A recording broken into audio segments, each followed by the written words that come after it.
Hello everyone. तो बेटा last class के अंदर हम लोगों ने बोरेक्स के बारे में पढ़ा था। तो आज हम लोग अगले लेक्चर है हमारे पास बोरॉन का जो नेक्स्ट कंपाउंड है वो है हमारे पास orthoboric acid. So the next compound of boron is orthoboric acid. Orthoboric acid formula H3BO3। Formula क्या होता है?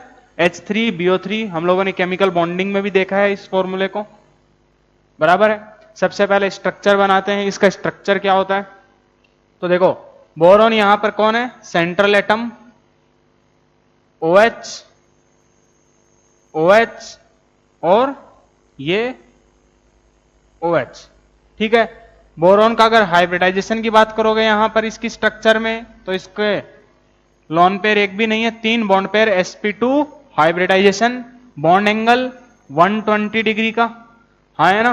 अच्छा, बोरॉन के यहां पर वैलेंस शेल में कितने इलेक्ट्रॉन्स हैं? 6 इलेक्ट्रॉन्स। इसका मतलब ये कैसा कंपाउंड है? एक हाइपोवैलेंट कंपाउंड है, ठीक है। तो ये कुछ बातें हो गई इसके स्ट्रक्चर के बारे में। अब बात करते हैं बोरॉन का। ये जो तुम्हारे पास ऑर्थोबोरिक एसिड है, इसकी प्रिपरेशन, मेथड ऑफ प्रिपरेशन, कैसे प्रिपेयर किया जाता है। तो देखिए, इसको प्रिपेयर करने के हमारे पास बेटा 2 मेथड हैं। पहला है हमारे पास यूजिंग बोरेक्स। एक हमारे पास है बोरेक्स को यूज करके। बोरेक्स को यूज करके हम कैसे तुम्हारा ऑर्थोबोरिक एसिड को प्रिपेयर करते हैं। देखिए, तो जो बोरेक्स का जो सॉल्यूशन होता है, क्या जो बोरेक्स है Na2B4O7, हम क्या करते हैं? उसका कंसंट्रेटेड H2SO4 या फिर कंसंट्रेटेड HCl के अंदर उसका सॉल्यूशन लेते हैं। सबसे पहले जैसे ही देखो तुम H2SO4 के साथ इसका सॉल्यूशन लोगे, तो देखो यहां पर Na के ऊपर क्या है? प्लस, ये भी तुम्हारे H के ऊपर प्लस। तो तुम्हारे पास पॉजिटिव नेगेटिव को आपस में एक दूसरे के साथ क्या करोगे? एक्सचेंज करोगे। तो क्या बनेगा बेटा? Na2SO4 और साथ में बनेगा H2B4O7। इसको हम क्या बोलते हैं? टेट्राबोरिक एसिड। याद करो, लास्ट लेक्चर के अंदर बोरेक्स की स्ट्रक्चर में हमने पढ़ा था। इसको क्या बोलते हैं? टेट्राबोरिक एसिड। देन बेटा ये जो तुम्हारे पास H2B4O7 है, H2B4O7, इसका हाइड्रोलिसिस करके 5H2O। If you remember last class के अंदर बोरेक्स का हमने हाइड्रोलिसिस किया था, तो बताया था कि तुम्हारे पास बोरेक्स का हाइड्रोलिसिस करने पर क्या मिलता है? हमारे पास एक एल्केलाइन सॉल्यूशन होता है जो NaOH और साथ में किसको जनरेट करता है? ऑर्थोबोरिक एसिड, जो कि एक वीक मोनो बेसिक एसिड होता है, हाँ है ना। तो यहां से हमको क्या मिलेगा? 4H3BO3। और ये ऐसे हमारे पास ऑर्थोबोरिक एसिड प्रिपेयर होता है। तो पहला मेथड ऑफ प्रिपरेशन क्या है कि तुम्हारे पास जो बोरेक्स है उसका using aqueous solution of borax with concentrated H2SO4 और कंसंट्रेटेड HCl। कंसंट्रेटेड H2SO4 और कंसंट्रेटेड HCl को यूज करके, उसका जो एक्वस सॉल्यूशन है बोरेक्स का, उसको यूज करके हम ऑर्थोबोरिक एसिड को प्रिपेयर करते हैं। कैसे प्रिपेयर किया? Na2B4O7 है H2SO4 के साथ, कंसंट्रेटेड H2SO4 में, तो हमारे पास क्या हुआ? इसके ऊपर Na प्लस, यहां पर H प्लस, SO4 पे 2 माइनस, आपस में आयन एक्सचेंज करवाया, तो क्या बना? Na2SO4 साथ में H2B4O7। H2B4O7 को हम क्या बोलते हैं? टेट्राबोरिक एसिड, ठीक है। फिर उसी H2B4O7 का हम क्या करते हैं? हाइड्रोलिसिस, 5H2O, तो तुम्हारे पास क्या बनता है? 4H3BO3 orthoboric acid. दूसरा हमारे पास जो बेटा मेथड ऑफ प्रिपरेशन है इसका, वो है तुम्हारे पास कैलोमनाइट से। कैलोमेनाइट क्या है? बेटा बोरॉन का एक मिनरल है, क्या है, कैल्यूमेनाइट क्या है, एक बोरॉन का मिनरल है। इसका अगर फॉर्मूले की बात करें तो इसका जो फॉर्मूला होता है वो क्या होता है, Ca2B6O11, क्या, Ca2B6O11। और अगर इसको सिंप्लीफाइड वे में लिखें तो ये किससे मिलकर के बनता है, दो कैल्शियम ऑक्साइड से plus 3B2O3 boric anhydride. Calcium oxide और बोरिक एनहाइड्राइड, इन दोनों का मिक्सर होता है तुम्हारे पास कैल्यूमेनाइट Ca2B6O11। समझे कि नहीं? तुम इसकी हेल्प से कैसे प्रिपेयर करते हैं तुम्हारा सबसे पहले ऑर्थोबोरिक एसिड को, तो हम क्या करते हैं, इसका जो एक्वस सॉल्यूशन है, क्या, जो इसका एक्वस सॉल्यूशन है, सबसे पहले हम लोग जो ये तुम्हारे पास कैल्यूमेनाइट है उसके एक्वस सॉल्यूशन को लेते हैं और उसके थ्रू एक्सेस में सल्फर डाइऑक्साइड SO2 गैस को पास करते हैं, जिससे तुम्हारे पास जो कैल्शियम ऑक्साइड है, देखो ये जो कैल्शियम ऑक्साइड है वो क्या है, एक मेटल का ऑक्साइड है जो बेसिक है, और सल्फर ऑक्साइड क्या है, नॉन मेटल का ऑक्साइड है, एसिडिक है। तो एक्वस सॉल्यूशन यूज करने पर कैल्शियम बाइसल्फाइड का फॉर्मेशन होता है, क्या, कैल्शियम बाइसल्फाइड का फॉर्मेशन होता है, जो कि वाटर इनसॉल्युबल है, और उसको हम पहले फिल्टर कर लेते हैं। तो उससे हमारे पास ऊपर में क्या निकल रह गया, अलग सेपरेट हो गया, कौन, कैल्शियम बाइसल्फाइड, और जो नीचे में निकल गया वो क्या निकला, टेट्रा बोरिक एसिड, क्योंकि एक्वस सॉल्यूशन है, यहां पर B2O3 क्या बनाएगा, अपना टेट्रा बोरिक एसिड का फॉर्मेशन करता है। ठीक है, और फिर उसी का हम आगे फर्दर हाइड्रोलिसिस करके ऑर्थोबोरिक एसिड को ऑब्टेन करते हैं। ठीक है, तो ये लिखना चाहो तो लिख लो, लिखो, the aqueous solution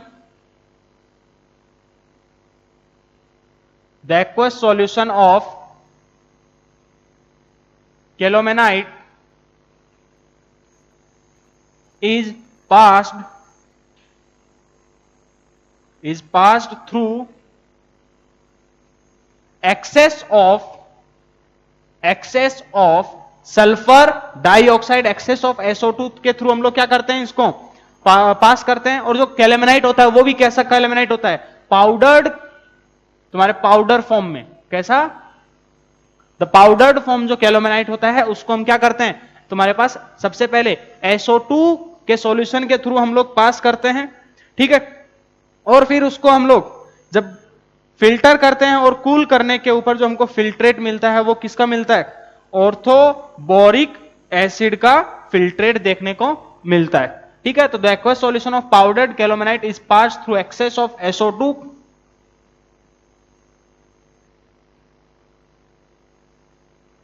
the filtrate, इसको जो फिल्टर करेंगे, the filtrate on cooling gives the crystals of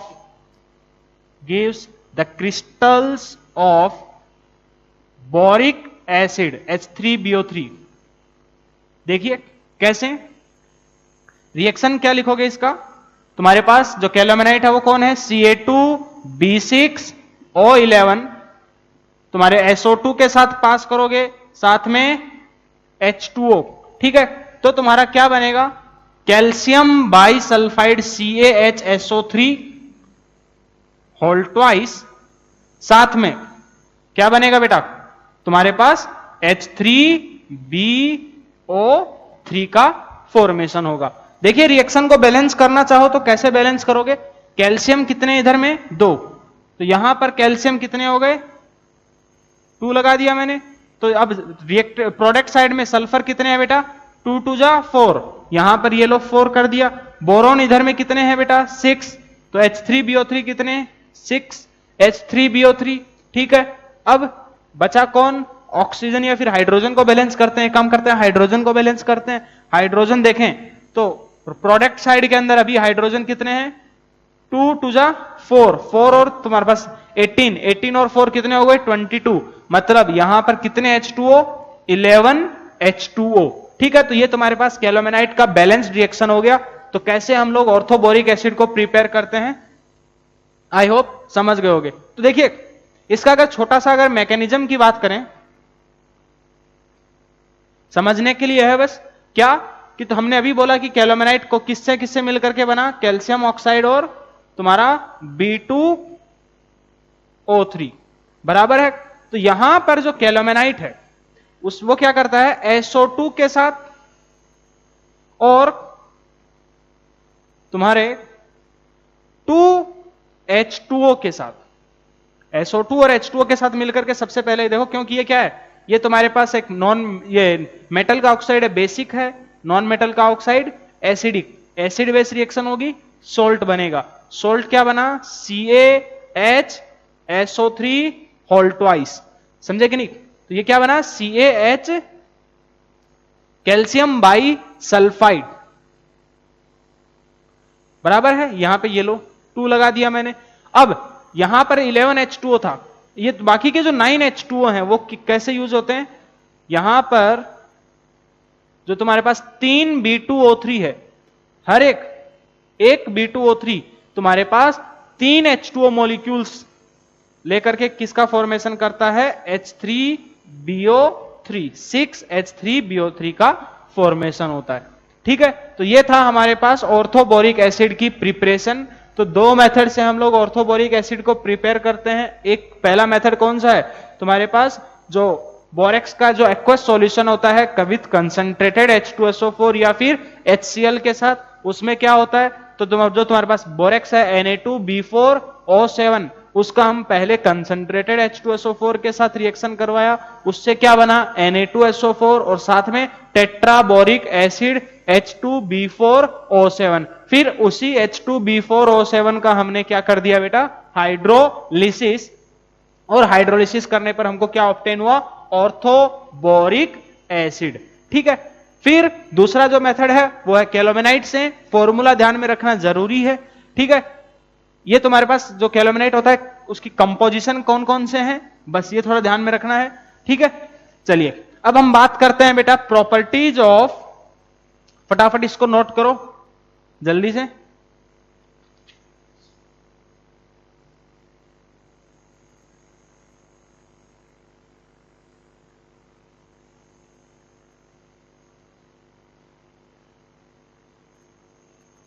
note कर लिया सबने, चलिए अब आगे देखते हैं नेक्स्ट। अब हमारे पास है बेटा प्रॉपर्टीज ऑफ ऑर्थोबोरिक एसिड।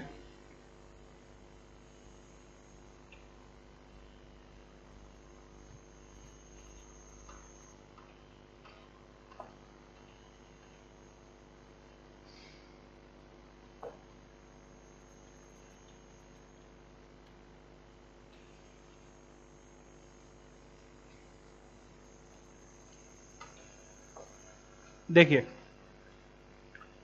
सबसे पहले properties of H3BO3 orthoboric acid. सबसे पहले काम करते हैं, इसके एसिडिक नेचर की बात कर लेते हैं। याद करो लास्ट लेक्चर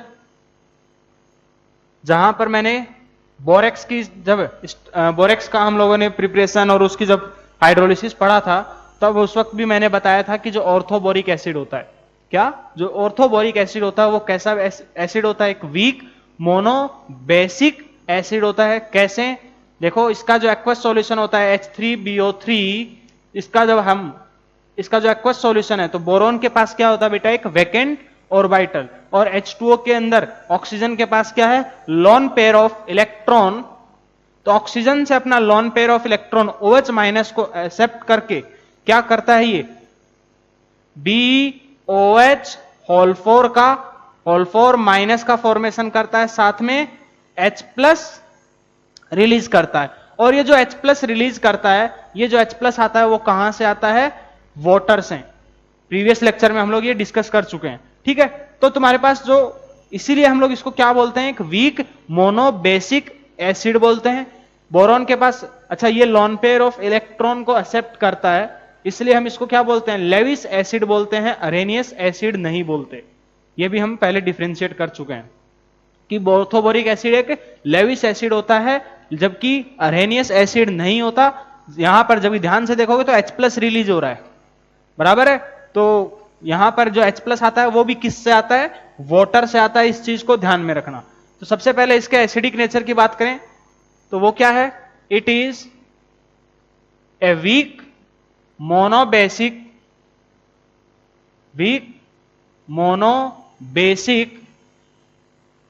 एसिड, बराबर है।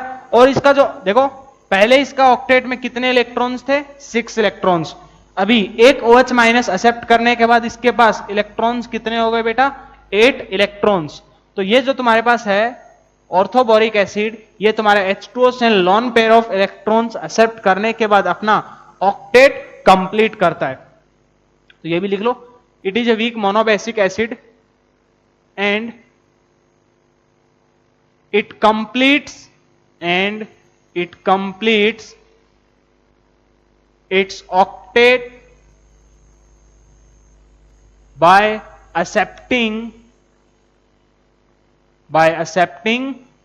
OH minus from water से OH माइनस एक्सेप्ट करके अपना ऑक्टेट कंप्लीट करता है। ठीक है, अब देखो ध्यान से, तुम्हारे पास जो रिएक्शन है वो किस हिसाब से है। अब यहां पर इसका जो H प्लस हमने लिखा है इसको हम क्या लिखेंगे, एक्वस। H प्लस एक्वस मैंने क्यों लिखा, क्योंकि बेटा H प्लस जो है तुम्हारे पास सिंपल H प्लस की फॉर्म में वो काफी ज्यादा अनस्टेबल होता है। तो या तो तुम इसको H प्लस एक्वस लिखोगे या फिर क्या लिखोगे, इसी रिएक्शन को दूसरी तरीके से लिखोगे तो क्या लिखोगे, H3BO3 प्लस 2H2O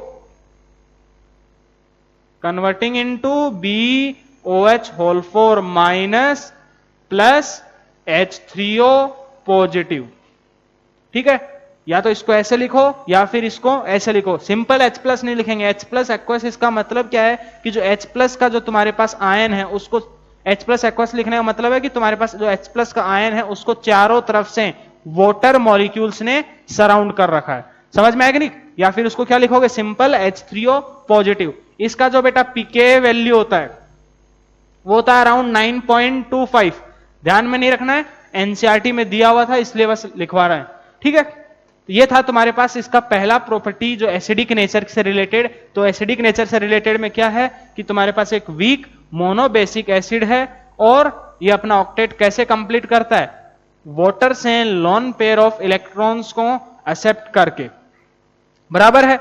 चलिए अब आगे देखो, ये भी पॉइंट लिख ही लेते हैं कि तुम्हारे पास जो H3BO3 होता है, H3BO3 acts as Lewis acid. ये किसकी तरह काम करता है, लेविस एसिड की तरह काम करता है, नॉट एज अर्हेनियस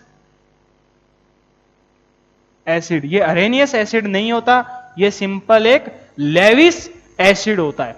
समझे कि नहीं। तो ये तुम्हारे पास एसिडिक नेचर से था। फिर बेटा इसके ऊपर एक जो प्रीवियस एक बार पहले जेई के अंदर पूछा गया था, इसका जो रिएक्शन है ऑर्थोबोरिक एसिड का जो रिएक्शन है विथ NaOH। तो जब NaOH के साथ इसका रिएक्शन करते हैं, क्या जब हम NaOH के साथ इसका रिएक्शन करते हैं, देखो H3BO3 जब हम NaOH के साथ इसका रिएक्शन करते हैं तो क्या करता है, ये तुम्हारे पास इक्विलिब्रियम स्टेब्लिश करके NaBOH4 माइनस साथ में NaBO2 और साथ में H2O का फॉर्मेशन करता है। ये एसिड है, ये बेस है, सॉल्ट बना, बराबर है, और ये आपस में एक दूसरे के साथ इक्विलिब्रियम में होते हैं। ये पहले एक बार जेई में पूछा जा चुका है। अब ये जो NaOH के साथ जो ये रिएक्शन है, इसको फॉरवर्ड डायरेक्शन में, ये तुम्हारे पास क्या है, रिएक्शन तुम्हारे पास दोनों डायरेक्शन में, अभी इक्विलिब्रियम साइन मैंने लिखा है, इसका मतलब क्या है, ये दोनों डायरेक्शन में है। ठीक है, तो इस रिएक्शन को हम फॉरवर्ड डायरेक्शन में तुम्हारा ले जाने के लिए हम क्या करते हैं, तुम्हारे कुछ सिस डाइऑल्स को ऐड करते हैं। हालांकि हमने अभी ये पढ़ा नहीं है, तुम्हारे पास आगे कैसे, क्योंकि अभी अगला जो चैप्टर है नेक्स्ट केमिकल इक्विलिब्रियम, उसके अंदर हम लोग ये पढ़ेंगे।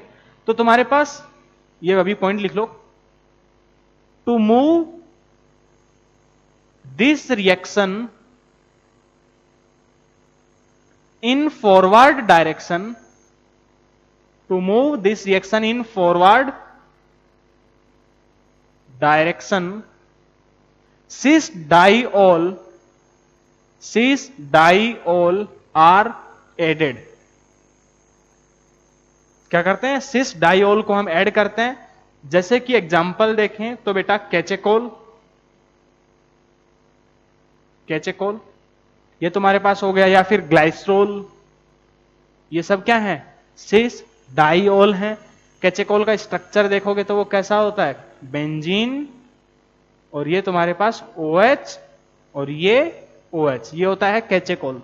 ठीक है, तो क्या होता है इसमें आगे फॉरवर्ड डायरेक्शन में कैसे जाता है, देखिए जो यहां पर NaBeOH है उसका स्ट्रक्चर बनाओगे तो कैसे बनाओगे बेटा, ये OH OH OH OH और इस बोरॉन पे नेगेटिव। ठीक है, और तुम्हारे पास जो कैचेकोल है वो कौन है, ये OH और ये OH, इधर में भी कैचेकोल, ये OH और ये OH, तो ये आपस में क्या करते हैं, कैचेकोल की हेल्प से यहां से H2O मॉलिक्यूल ये क्या करता है, रिमूव होता है। और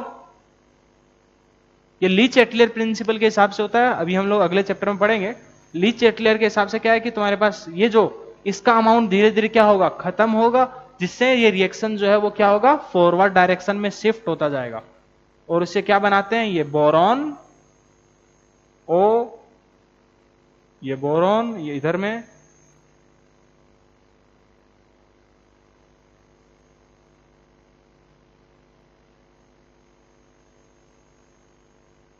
इस हिसाब से ये क्या करते हैं, आगे इसका फॉर्मेशन करता है सिस डाइऑल वगैरह।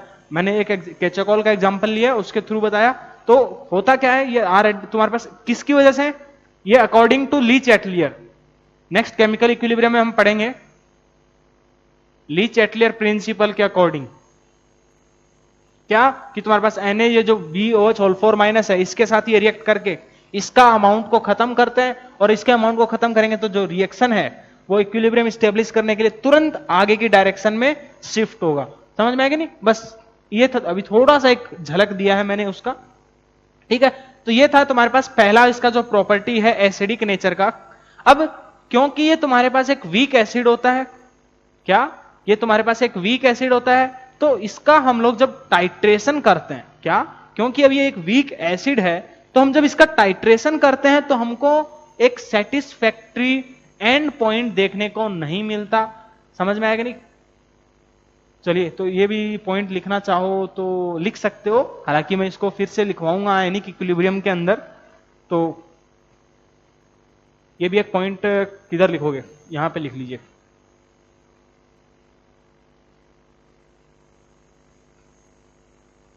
Since it is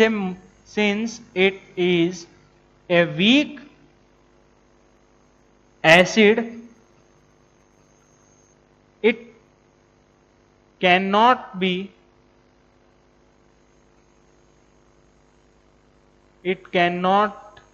be titrated satisfactorily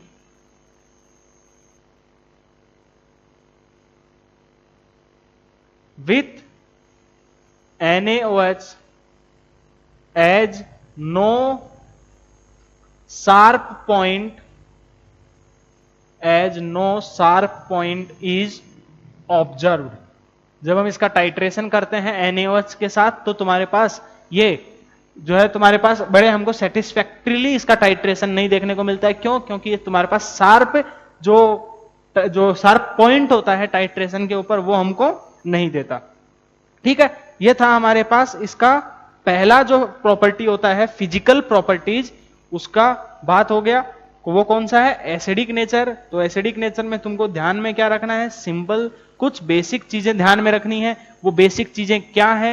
NaOH के साथ उसका टाइट्रेशन, समझे? सॉरी, पहला तुम्हारे पास ये ध्यान में रखना है कि वीक मोनो बेसिक एसिड होता है।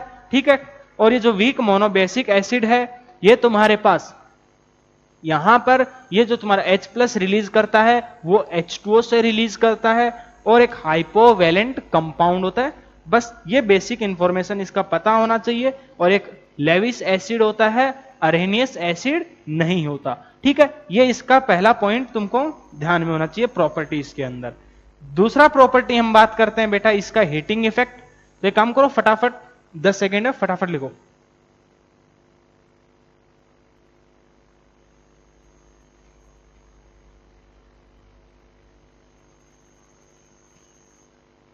चलिए, सेकंड इसका जो प्रॉपर्टी है वो है इसका हीटिंग इफेक्ट। याद करो, हम लोग लगभग बोरेक्स के अंदर भी हमने हीटिंग इफेक्ट देखा था। इससे पहले एस ब्लॉक के अंदर भी हम लोग कई कंपाउंड्स का, प्लास्टर ऑफ पेरिस, जिप्सम, उन सब का हीटिंग इफेक्ट देख रहे थे। तो ये सब हीटिंग इफेक्ट क्यों देख रहे हैं? क्योंकि हीटिंग इफेक्ट को हम अलग से नहीं पढ़ेंगे, यहीं पर पढ़ते जा रहे हैं हीटिंग इफेक्ट को भी, तो उनको याद रखना है हीटिंग इफेक्ट का सारा वैल्यू।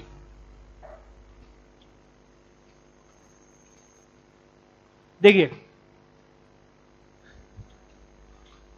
अब नेक्स्ट है हमारे पास बेटा heating effect of orthoboric acid.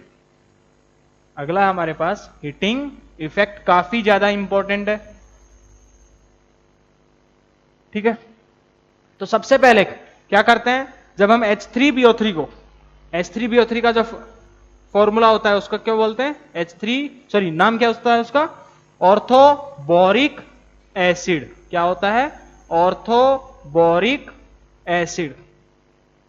ठीक है, तो सबसे पहले जब इसको 100 डिग्री के ऊपर हीट करोगे, 100 डिग्री सेल्सियस के ऊपर, तो तुम्हारे पास इसके अंदर से एक H2O रिमूव होगा। समझे कि नहीं? क्या इसमें से एक H2O रिमूव हो जाएगा और बनेगा वो क्या बनेगा, यहां से देखो, H2O रिमूव करने के बाद पीछे क्या बचेगा, HbO2। पीछे क्या बचा, HbO2। इसको हम क्या बोलते हैं, मेटाबोरिक एसिड। मेटाबोरिक एसिड। अच्छा, उसको ऑर्थोबोरिक एसिड क्यों बोलते हैं?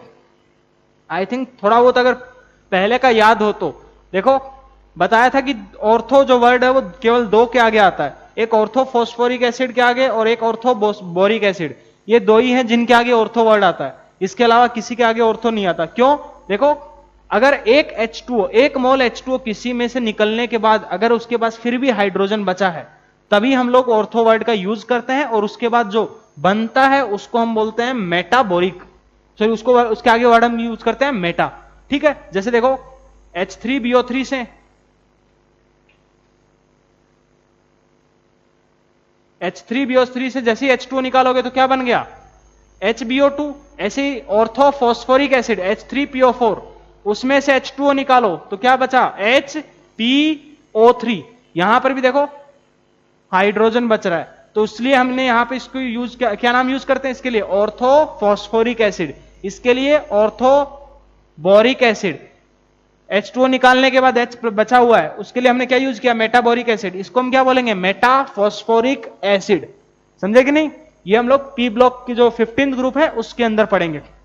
तो सबसे पहले क्या हुआ कि तुम्हारे पास H3BO3 को हमने हीट किया 100 डिग्री सेल्सियस पे, एक H2O रिमूव हुआ, क्या बना, HbO2 मेटाबोरिक एसिड।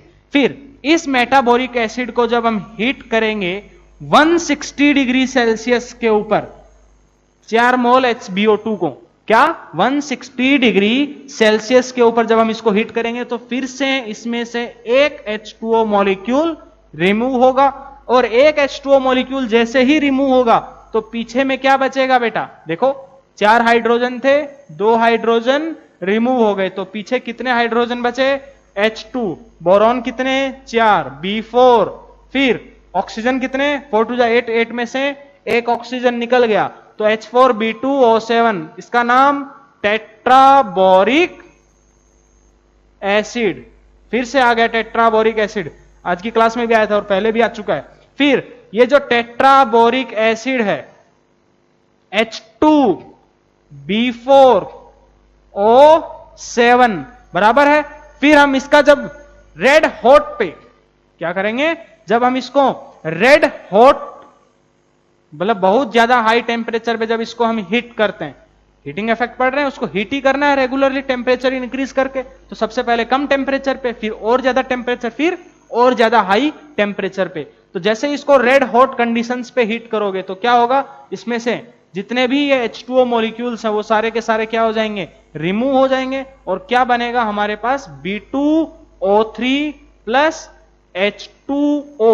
B2O3 कितने बनेंगे, 2 B2O3। इसको हम क्या बोलते हैं, बोरिक एनहाइड्राइड। क्या बोलते हैं, बोरिक एनहाइड्राइड। ठीक है, तो ये था हमारे पास ऑर्थोबोरिक एसिड का हीटिंग इफेक्ट। ठीक है, तो एक काम करो, फटाफट इसको नोट करो।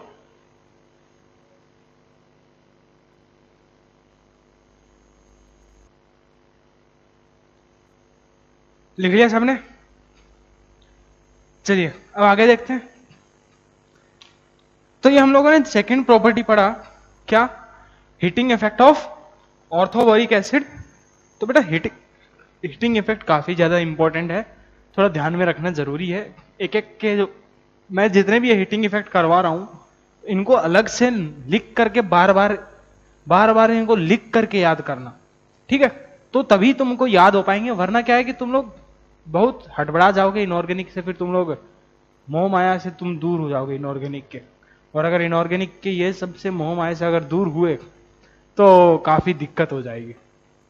तो इसलिए बार बार इनको लिख करके प्रैक्टिस करना, समझे? ज्यादा टफ नहीं है, वो चीजें हमको याद नहीं होती हैं, कोई बड़ी बात नहीं है। तुमको भी याद नहीं रहती है, हमको हमारे टाइम पे हमें भी याद नहीं रहती थी। तो चीजें कैसे याद रहती है, ये एक लंबा जैसे 4 महीने हो गए, 5 महीने हो गए, अगर इसको हम खुद भूल जाएंगे। चीजें क्या है, बार बार याद करने के लिए रिवाइज करनी पड़ती है। तो रिवाइज क्या करो, इनऑर्गेनिक को याद रखने का तरीका एक ही है, जितने नोट्स लिखो,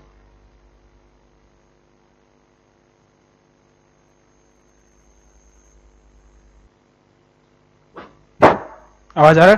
हेलो, हाँ।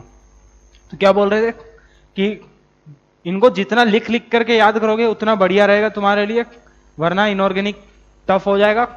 बस नोट्स को रिवाइज करो और किसी बुक को रेफर करने की जरूरत नहीं है, मैं बार बार बोल चुका हूं। बाकी कोई बुक्स को नहीं देखना है, जितना नोट्स को याद कर लोगे उसमें भी तुम इनऑर्गेनिक के 95% क्वेश्चंस आराम से बना करके आ जाओगे। 5% क्वेश्चंस का मैं गारंटी नहीं देता, क्योंकि थोड़ा बहुत इधर उधर हो सकता है, लेकिन 95% क्वेश्चंस तुम अगर नोट्स पढ़ करके अच्छे से गए तो श्योरली बना करके आ जाओगे, चाहे कोई भी एग्जाम हो, चाहे एडवांस का हो, चाहे मेंस का हो, कोई भी एग्जाम हो। ठीक है, चलिए अब अगला हम बात करते हैं बेटा, थर्ड इसका जो प्रॉपर्टी होता है,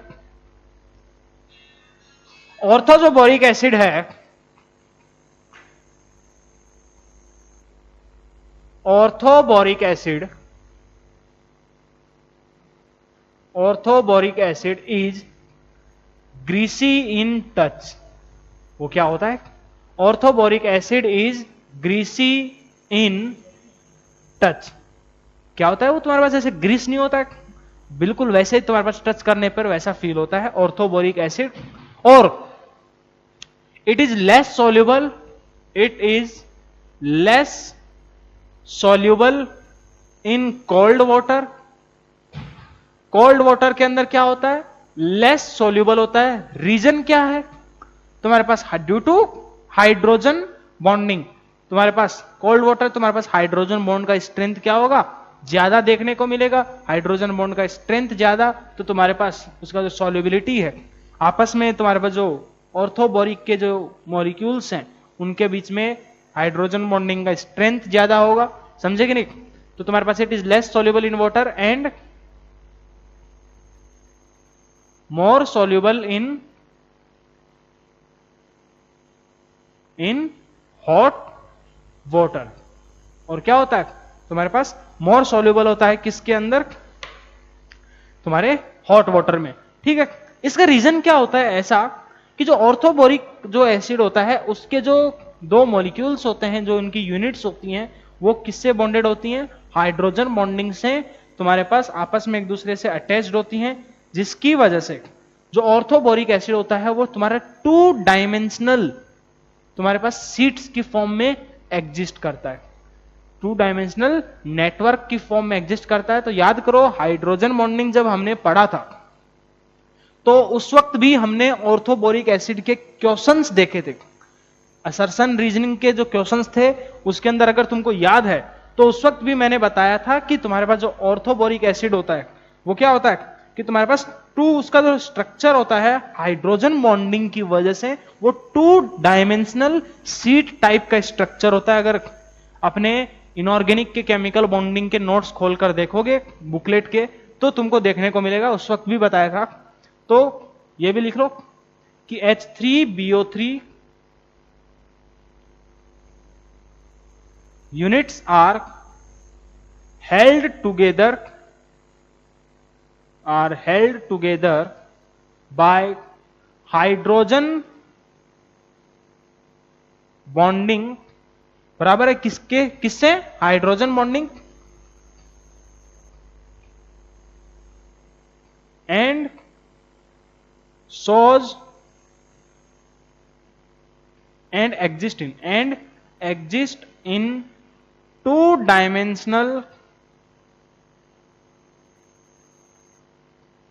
dimensional sheet structure with hexagonal symmetry के साथ। क्या?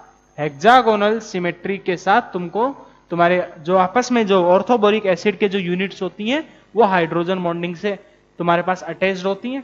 ठीक है, तो ये काफी इंपॉर्टेंट स्ट्रक्चर है, ये स्टेटमेंट है तुम्हारे पास एक, क्योंकि ये प्रीवियसली जेई के अंदर ये इसी स्टेटमेंट की फॉर्म में आया था। एक बार पहले ये स्टेटमेंट एग्जैक्ट जेई के अंदर आ चुका है। कैसे आया था? जेई ने बस ये 2 डायमेंशन की जगह 3 डायमेंशन लिख करके दिया था और पूछा था कि ये स्टेटमेंट कौन सा स्टेटमेंट इसके अंदर इनकरेक्ट है। तो यहां पर उसने जेई ने 3 डायमेंशनल दिया था। तो अगर एक बार जेई में आ चुका तो वो किसी भी एग्जाम के अंदर आ सकता है, फिर से रिपीट हो सकता है। जेई मेंस के अंदर तो श्योरली रिपीट हो सकता है, नीट में रिपीट हो सकता है। ठीक है, तो इस स्टेटमेंट को ध्यान में रखना। अब इसका स्ट्रक्चर कैसा होता है उसको थोड़ा सा देखते हैं। देखिए 2 डायमेंशनल एक बार इसका जो शीट होता है उसको थोड़ा सा देख लेते हैं। हेक्सागोनल सिमेट्री में कैसा बोलना चाह रहा हूं, हालांकि इसका कोई रिलेशन नहीं है। देखिए क्या बोला? Hexagonal symmetry. क्या करोगे? ऐसे एक काम करो, इक्विलेटरल नहीं ट्रायंगल्स बना लो।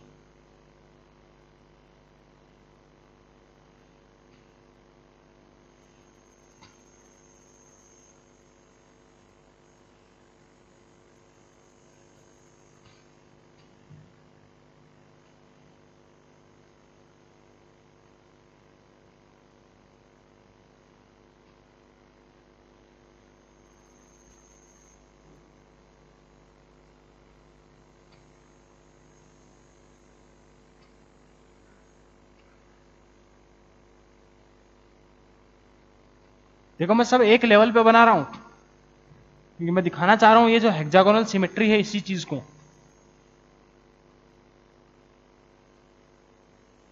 ठीक है, सबके सेंटर पे कौन? बोरॉन। ये बोरॉन, ये बोरॉन, ये बोरॉन, ये बोरॉन, ये बोरॉन, हर एक से क्या? OH।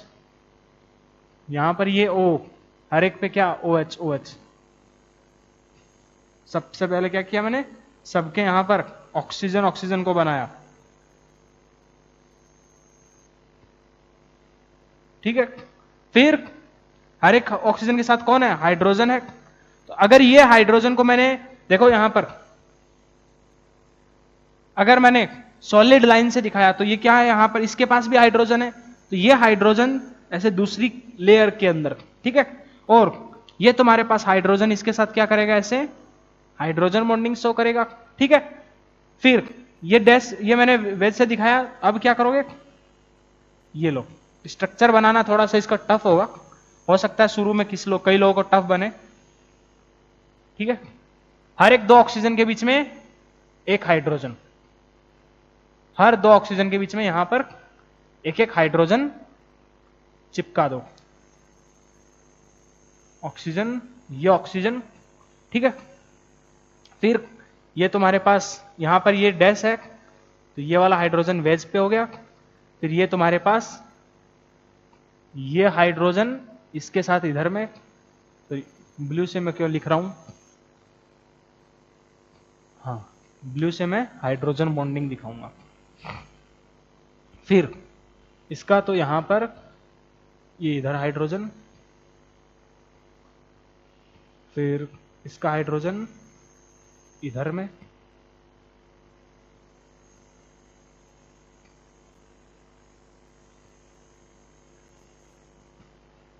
ये हाइड्रोजन हो गया, तो इधर में ये इसके साथ हाइड्रोजन बॉन्डिंग, ये वेज तुम्हारे पास, तो इधर में इसका ये हाइड्रोजन, ये इधर में इसके साथ हाइड्रोजन बॉन्डिंग, इसका डैश पे तो इसका वेज पे, और ये इधर में इसके साथ हाइड्रोजन बॉन्डिंग। देन ये हाइड्रोजन यहां पर मैंने सॉलिड लाइन से दिखाया, और हर एक ऑक्सीजन के बीच में क्या करना है, एक हाइड्रोजन देना है, यह हाइड्रोजन, फिर इधर एक हाइड्रोजन, इन दोनों के बीच में एक हाइड्रोजन। अब देखो ये मैंने सॉलिड लाइन इसके साथ दिखाया, तो अब ये वाला जो हाइड्रोजन है वो इसका ये सॉलिड लाइन और इसके साथ, ओके काफी कॉम्प्लिकेटेड स्ट्रक्चर है, ठीक है। ये डैश तो ये इधर में, और ये इसके साथ हाइड्रोजन बॉन्डिंग, फिर ये डैश तो ये वेज, और देखो मैंने अल्टरनेट दिखाया है डैश, सो ये अगर मैंने सॉलिड लाइन से दिखाया तो ये डॉट आया ना इधर में इसके साथ, फिर ये इधर में सॉलिड, तो ये फिर इधर डैश, समझे कि नहीं। अब देखो ध्यान से, देखो तुम्हारे पास हेक्सागोनल टाइप सिमेट्री तुमको देखने को मिलेगी, बराबर है कि नहीं, इसलिए इसको बोला गया है 2 डायमेंशनल तुम्हारे पास सीट टाइप स्ट्रक्चर होता है विथ हेक्सागोनल सिमेट्री। ऐसा नहीं है बाकी के जो हाइड्रोजन है वो भी हैं, वो फिर तुम्हारे पास एक दो सीट के फॉर्म में, एक सीट वाले एक सीट दूसरे सीट के ऊपर में, उसके आपस में हाइड्रोजन बॉन्डिंग में, और आपस में एक दूसरे के ऊपर क्या होती हैं, स्लिपरी होती हैं, बराबर है कि नहीं, क्योंकि आपस में एक दूसरे से वो केवल हाइड्रोजन बॉन्डिंग से अटैच्ड होते हैं।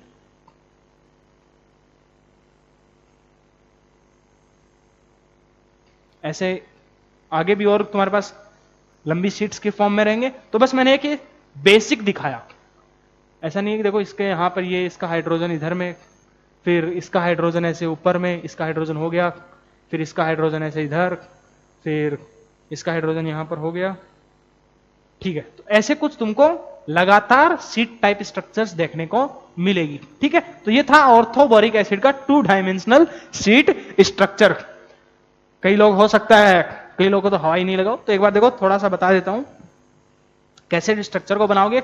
मैंने 6 पहले इक्विलेटरल ट्रायंगल्स बनाए, ठीक है, तरीके से बनाना है, ऐसे ही आंख बंद करके नहीं बनाना है वैसे, क्योंकि मेरा लगता है कुछ ज्यादा ही सुंदर बन गया, बनता नहीं है लेकिन सुंदर बन गया।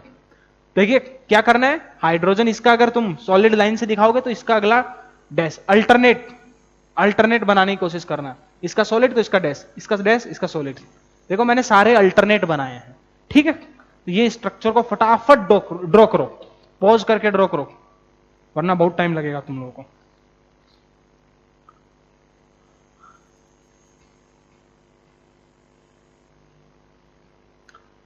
तो आई होप स्ट्रक्चर बना लिया होगा। चलिए अब अगला हम देखते हैं, नेक्स्ट अब हमारे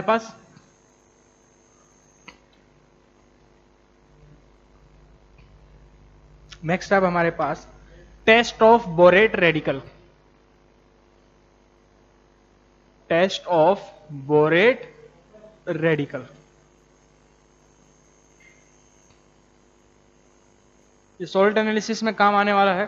क्या, जब हम ऑर्थोबोरिक एसिड को इथेनॉल के साथ रिएक्ट करवाते हैं तो हमको एक ग्रीन फ्लेम टाइप की गैस इवॉल्व होती है, और वो किसकी वजह से होती है, तुम्हारे बोरेट इथेनॉल, तुम्हारे पास इथेन बोरेट की वजह से, जो कि क्या होता है, काफी ज्यादा वोलेटाइल होता है। वोलेटाइल मतलब उसका तुम्हारा जो मेल्टिंग पॉइंट और जो बॉइलिंग पॉइंट होता है वो, सॉरी जो बॉइलिंग पॉइंट होता है वो क्या होता है, काफी कम होता है, ठीक है।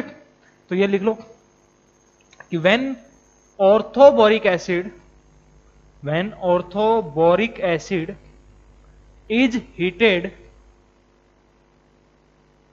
is heated with ethanol, a green colored, या फिर it evolves gas with green flame. कि कैसा कलर का गैस रिलीज करता है? ग्रीन फ्लेम का कलर तुमको गैस रिलीज करता है। रिएक्शन किस हिसाब से होता है? ऑर्थोबोरिक एसिड H3BO3, इथेनॉल का फॉर्मूला C2H5OH, 3 इथेनॉल, तो तुम्हारे पास किसका फॉर्मेशन करेंगे? BOC2H5 होल थ्राइस, साथ में H2O। देखो रिएक्शन बैलेंस करो तो तुम्हारे पास हमने क्या किया, यहां से 3 जितना भी तुम्हारे पास H2O था उसको रिमूव कर दिया। अगर रिएक्शन को देखोगे तो तुम्हारे पास यहां पर हाइड्रोजन कितने हैं रिएक्टेंट साइड में? 3 और 3 6, यहां पर तो तुम्हारे पास 3H2O साथ में देखने को मिलेगा। अब अगला हम देखते हैं यूजेज ऑफ, लास्ट अब हमारे पास usage of orthoboric acid.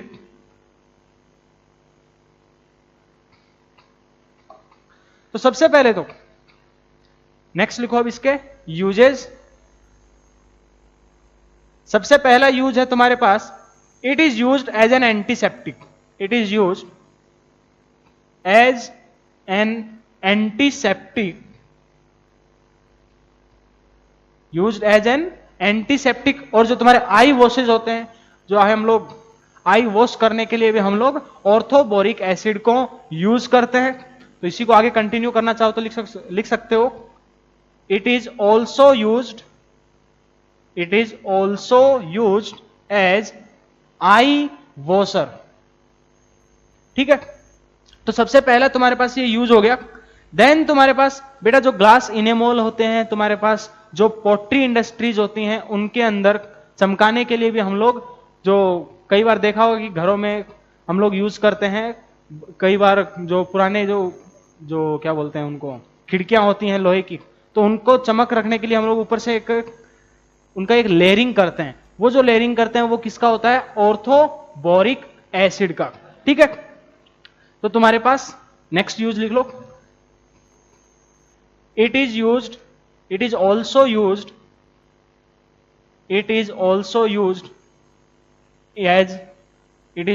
Used as glass enamel, या फिर इनेमल, EL होता है, एंड पोट्री इंडस्ट्रीज।